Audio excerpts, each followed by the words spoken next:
High, এর নাম হচ্ছে মিমি। মিমি শিখতে এসেছে মান্দিয়া থেকে। তো ওর সঙ্গে একটু এক্সপিরিয়েন্স জেনে নিই যে আমার কাছে কেমন কি শিখলো। বলো। ম্যামের কাছে আমরা খুব ভালোভাবে কাজ শিখতে পেরেছি। আমাদের যখন যেটা সমস্যা হয়েছে ম্যাম হাতে ধরে শিখিয়ে দিয়েছে, একবার নয় বারবার জিজ্ঞাসা করলে বারবার ম্যাম বুঝিয়ে দিয়েছে। আর আমরা আমাদের মধ্যে সবাই তো সেরকম সবার তো টাকা পয়সা সেরকম একটু সমস্যা, আমরা সেই জন্য শিখতেছি যে যদি একটা কাজ শিখে আমরা একটু নিজের পায়ে দাঁড়িয়ে স্বাবলম্বী হতে পারি। কিন্তু আমাদের ম্যাম অনেকভাবে হেল্প করেছে। আমরা যদি প্রোডাক্ট কিছু কিনতে না পেরেছি, ম্যাম নিজের প্রোডাক্ট দিয়ে আমাদের শিখিয়েছে, আমাদের সব রকমের হেল্প করেছে ম্যামের কাছে এসে আমরা খুব ভালোভাবে শিখতেও পেরেছি। এবং আর কি বলবো, যে ম্যাম আমাদের যেমনভাবে শিখিয়েছে এরকমভাবে আমরা অন্য কোথাও গেলে হয়তো পারতাম না এরকমভাবে শিখতে।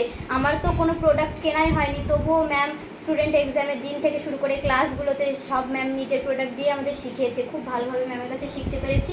আমি বলবো যারা শিখতে চাও তারা ম্যামের কাছে এসো, হাতে ধরে খুব সুন্দরভাবে শেখাবে, তোমাদের কোনো সমস্যা হবে না।